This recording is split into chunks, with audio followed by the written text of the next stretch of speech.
Експеримент кој мирни луѓе ги претворил во чудовишта за само 6 дена. Психологот од Стенфорд, Филип Замбардо, добил значителна сума пари од американската морнарица во 1971 година за да спроведе експеримент што ќе им помогне да стекнат подлабоко разбирање за интеракциите и динамиката меѓу чуварите и затворениците.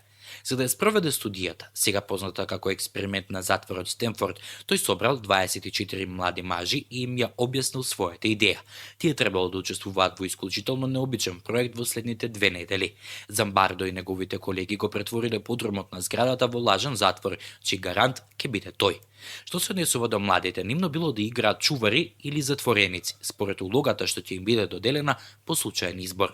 За учеството бил најавен и паричен надоместок. Тие претходно одговориле на огласот и потоа биле детално испитани. Учеството им било забрането на лица со криминално досие, како и за лица со проблематично однесување. Сите млади момчиња биле здрави, никогаш претходно не покажале склоност кон насилство и важеле за добри студенти.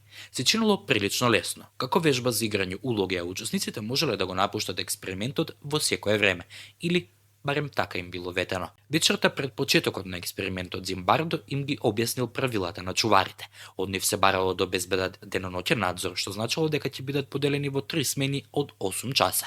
Им биле дадени униформи, очила за сонце и дрвени палки, а експлицитно им било кажано да не ги удираат или физички да ги малтретираат затворениците. На видеото од студијата Замбардо може да се види како разговара со чуварите и вели: "Можете да предизвикате чувство на досада, страв до одреден степен кај нив, можете да создадете представа за самоволие, дека нивниот живот е целосно контролиран од нас, според системот, од мене и од вас.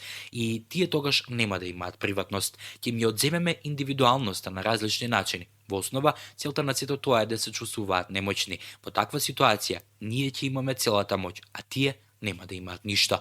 Следниот ден, членовите на вистинската полиција кои се согласиле да учествуваат во експериментот дошле во домовите на кандидатите определени за затвореници и ги одвеле. Потоа биле претресени, им биле земени отпечатоци од прстите и фотографирани. Ги однеле во подрумот каде што ги чекале стражарите. Наместо имиња им биле дадени бројки, за да се создаде впечаток на поголема дехуманизација. Првиот ден од експериментот бил релативно без настани, а вториот ден затворениците во ќелијата 1 ја блокирале вратата со своите кревети и ги симнале капите, одбивајќи да излезат или да ги следат упатствата од нивните претпоставени.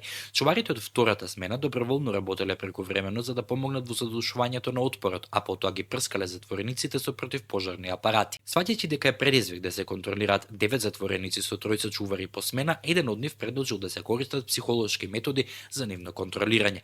Некои затвореници кои не биле вклучени во отпорот добиле повластен третман и награди, како што се поголеми оброци. Ваквото однесување покренало усомнеш кај затворениците дека има и кртови. До крајот на вториот ден, еден од нив доживеал нервен слом и морал да го напушти експериментот. Чуварите ги принудувале затворениците да ги повтараат нивните доделени броеви за да ја зајакнат идејата дека тоа е нивниот нов идентитет. Многу брзо почнале да ги малтретираат користејќи физичко казнување. Санитарните услови биле влошени со одбивањето на чуварите да им дозволат на некои затвореници нормално да уринираат или да вршат нужда, принудувајќи ги да го сторат тоа во кофа ставена во нивните ќелии. Средените душици биле ценет предмет во затворот, а чуварите ги казнувале затворениците кои не ги средувале со отстранување на душеците, оставајќи ги да спијат на бетонот. Некои затвореници биле принудени да бидат голи како метод на деградација. Неколку чувари станувале се посурови како што експериментот напредувал, а подосна било заклучено дека 1/3 од нив покажувале и садистички тенденции. Третиот ден бил резервиран за посети. За оваа прилика Замбардо побарал затворениците да се нахранат и затворот да се исчисти, за да не го навлече гневот на родителите кои играле улогата на посетители. До четвртиот ден некои од затворениците биле самоубиствени со целосно губење на чувството за реалност. Експериментот во затворот Стенфорд завршил на 6-тиот ден кога Замбардо го донел дипломираниот психолог Кристина Маслах за да ја анализира ситуацијата. Да се каже дека била згрозена е потценување. Замбардо сватил дека мора да го прекине експериментот откако ги прегледал ноќните снимки на кои видел многу полоши и понижувачки начини на казнување и обезличување на затворениците.